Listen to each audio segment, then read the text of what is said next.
The speed of the boat depends upon several factors: design, horsepower, weight, and so forth. One of the most important factors is to have the surface which comes in contact with the water extremely smooth. A careful test carried on by the Bureau of Standards at Washington showed that the surface in contact with the water, regardless of its material, should be as free from holes as possible. And knowing this, we use a material which is easy to apply, something that will dry rapidly and still polish to a very fine degree, similar to shoe polish. A composition of shellac, varnish, and pot lead is used, and 5 or 6 coats of this material, sanded and polished between coats, give a surface so smooth that it is often remarked that a fly would break its leg if it landed on it. The wood used in the side construction takes a very fine finish, like a Steinway piano, and the grain is carefully matched. In his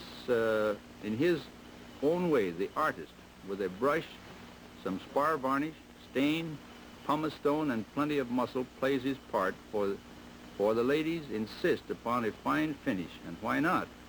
Is not Miss America 10 a fine lady? The glisten of her deck and side truly indicates that it is a Steinway finish, and our men take great pride in making these Miss Americas as beautiful as they can possibly be.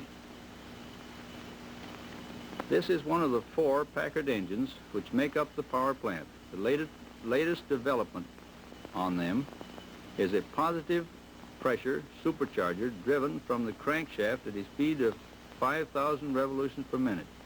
They pump the combustible gas from the carburetor into the cylinders under nearly 10 pounds above atmospheric pressure, thereby increasing the amount of gas that goes into the cylinders and likewise increasing the power to a marked degree. On either side are safety valves to relieve pressure in case of a backfire.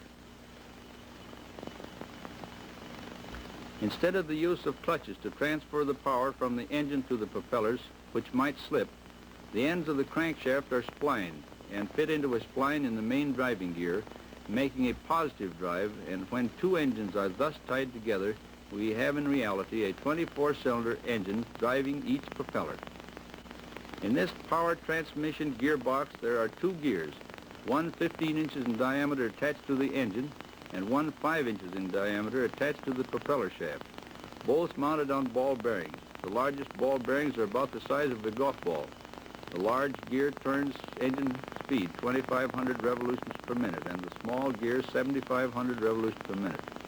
The thrust on the small gear, due to the push of the propellers, is approximately 9,000 pounds on each propeller. This tremendous thrust pressure and the gears running together cause considerable heat, and extreme care must be exercised in the lubricating of these parts. The cooling is accomplished by water circulation through water jackets, which are part of the gearbox case. Now that the hull is completed, we are ready to install the power plants. It is not difficult to lift the engine straight up, so we will do that. Make a careful examination of it, and then move the hull of the boat on rollers to a position so that the motor can be easily set in place without marring the hull or causing undue effort on the part of the workman. Each unit of 12 cylinders has an approximate weight of 1,700 pounds and are about 8 feet long. The ratio of power required to move a boat over water as compared to a commercial automobile on land is approximately 10 to 1 at 100 miles an hour. A 300 horsepower automobile of conventional design has an approximate speed of 100 miles an hour, and an efficient hydroplane requires nearly 3,000 horsepower for the same speed.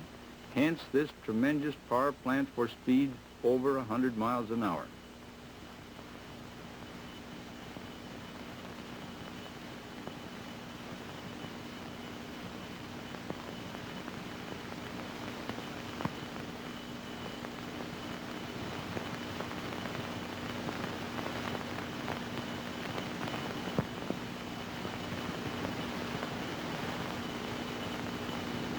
Two of these motors are placed in tandem on each side of the boat to form one 24-cylinder engine, a total length of 16 feet, an unheard of combination of 3,200 horsepower, which must be transmitted through the gearbox to each propeller. Here is shown 3 motors installed, one more to be put in place. To your right is a gearbox, and in the center of it a splined gear into which the splined crankshaft end of the fourth motor will be inserted, thereby forming the tandem of two 12-cylinder engines just referred to. We have then installed four 12-cylinder engines, a double tandem combination of 6,400 horsepower. These tandem engines are made to run in opposite directions, so they turn the propellers likewise, thereby balancing the torque reaction, which adds to the stability of the boat at high speed. The hull completed, the power plant installed, we're all set to go. But let's see, this demon of speed must have a guiding hand to direct it in its movement. A bow rudder, not so very large, made of chrome vanadium steel. It is located not at the stern of the boat as would be expected, but is at the bow. The application of the rudder in the bow of the boat caused the boat to be led around. It's like the old story that you can lead one to do almost anything, but you accomplish very little by force. Garwood and Miss America 10th went on to win the 1932 Harmsworth contest, defeating Kay Don's Miss England 3rd. Several days later, she set a new official world's record of 124.91 miles per hour, bettering the 119 miles per hour mark set by the British boat by more than 5 miles.